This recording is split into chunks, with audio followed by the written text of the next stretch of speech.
Hey everyone, it's an honor to be here. My name is Shervin Pishevar. I'm the founder of a fund called Edison, and I just joined as co-chairman of Abra. I'm excited to present some of our news that we're announcing today with Abra and Praxis. First, a little bit about my background. I helped start Hyperloop with Elon Musk's idea, and I also helped fund and scale Uber, Airbnb, and a few other interesting companies that have changed the world. In 2012, just a little history, I had lunch with Joe Lonsdale, who was a dear friend, who was my vice chairman at Hyperloop, and we had a conversation about creating private cities that would be where citizenship is ownership, that we could tokenize it, that we could fund it, and disrupt the idea of city-states, nation-states, et cetera. And that began what we called the New Cities movement, and I had the pleasure of becoming friends with Biology early on as we were doing these salons, and the network state came out of his brilliant mind.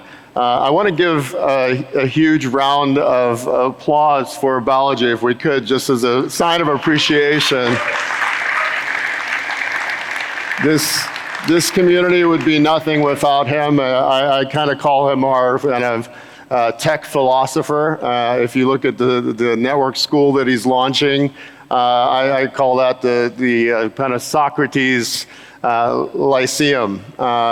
What he's doing is basically injecting in our community the inspiration and the training that is going to create thousands of network school, startup cities, founders. We're not just going to be starting companies anymore, we're going to be starting nation states. With that, I want to talk a little bit about kind of my personal background. I was born in Iran. I was a child of war and revolution.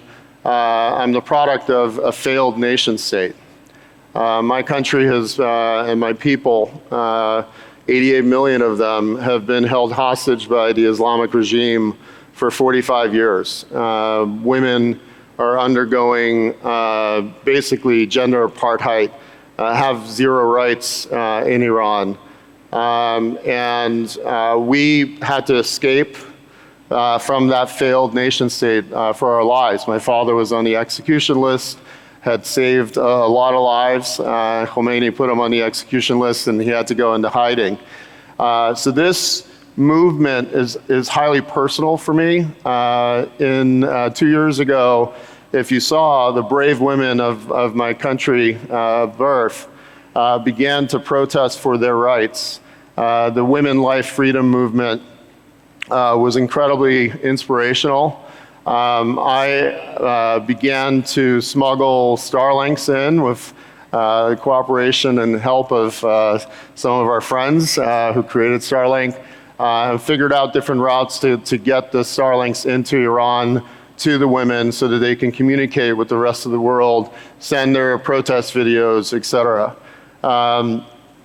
That is the beginnings of this idea of places like the Islamic regime of Iran are a signal that the nation state in many places where dictatorship, corruption, criminal organizations have taken over nations with billions and hundreds of billions and trillions of dollars of assets, nuclear weapons, etc. We're living in a place where the idea of the nation state has been corrupted to the point that people are suffering, and these nation states are beginning to fund all kinds of terrorism, et cetera, that is causing so much disruption in our world. So it's time for something new, and the network state, I believe, is the beginning of that new product that the world is demanding. And in this case, we're basically launching an Iranian network state, a community for the Iranian diaspora to come together. with its own passport, digital passport. All of the things that are in a network state are going to be in here to help inspire the Iranian people towards their movement to freedom. So we'll be launching some of these things over the next year. Thank you.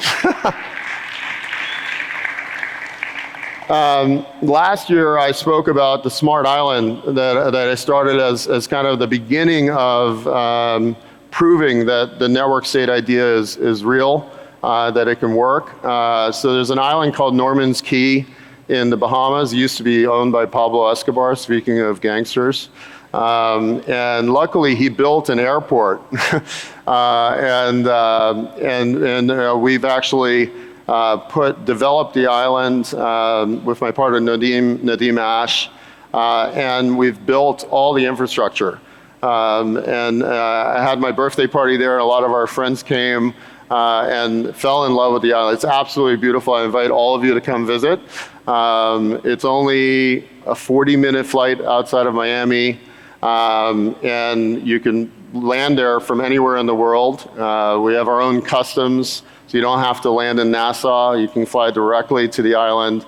It's designed by Joseph Durant, Norman Foster, and it's really kind of one of the first examples of what we're calling a smart island. And I'll show you just a couple of images. This is the island itself.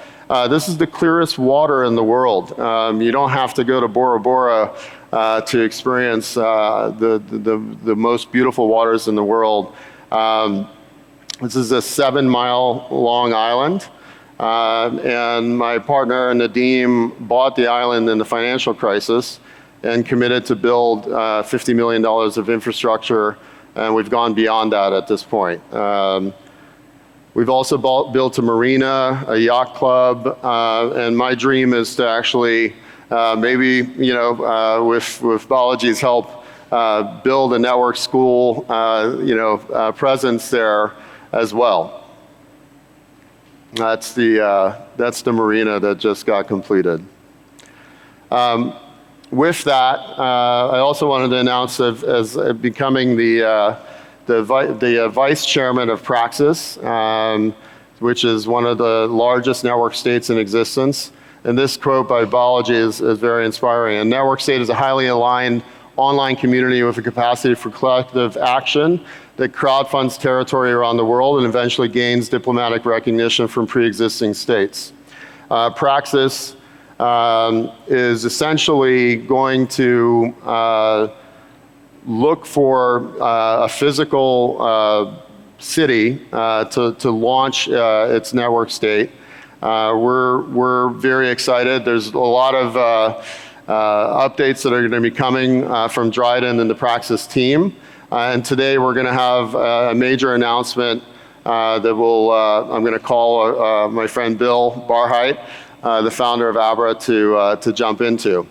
But right now, the community is a little over 13,000 members with a huge on-chain community that built companies worth over $400 billion. We're crowdfunding the physical city, and we have 2 former heads of states that have joined to help build the first Praxis city. So we're pretty excited to launch that.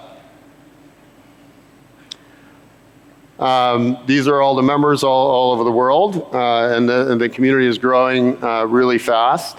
And one of the things that we're going to announce today, and I'm going to call out Bill Barheit, the founder of Abra, my co-chairman. Welcome. Would you like to do our announcement? Thank you. Big crowd.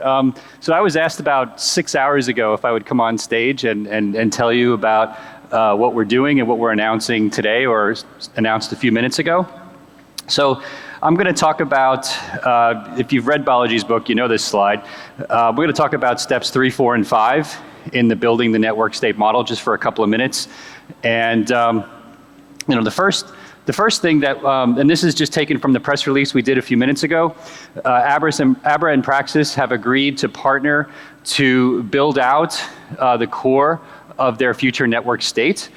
We will be launching a tokenization platform, and you can go online and read the press release. You don't have to take photos, but it was just released a few minutes ago. The first part is a tokenization platform where you'll be able to instantiate currencies, digital passports, have interoperable currencies across network states. The first version will be based upon the Solana platform, and we're working directly with Praxis on the requirements. The second part is a finance platform. If you're familiar with Abra's business today, I think many of you that I've seen already in this room are clients of Abra Private, where people are borrowing against their Bitcoin in dollars. We're extending that to be able to work with network states, including tokenized land over time. As we figure out the Oracle problem to price land, people will be able to not only borrow against crypto to make purchases, but then they'll be able to borrow against land value itself. So as part of that, today we're announcing, and I wasn't even planning to talk about this, so the naming will probably change over time, but internally we're calling it Abra State. This is a new service that we're offering where we will take our expertise, package it, and help international and not only DAOs, which we're already working on, many of them, but also network states to figure out how to create token models, create economies, how will governance integrate with tokens, how does real world assets tokenization work. Then we're going to basically integrate that into a DAO, which we're spinning up in Switzerland, which is a nonprofit. It will not be owned by Abra. And this will basically be a DeFi platform for building network states. It will include probably a root layer currency that we're working on, which would be non-dollar, some type of commodity-backed currency, which we're not ready to talk about, but it will include a series of smart contract-based services that you can all use for free to build all of the currencies, passports, et cetera, within the network state model. And then, as I said, the tokenization platform will allow you to create currencies, physical and financial assets.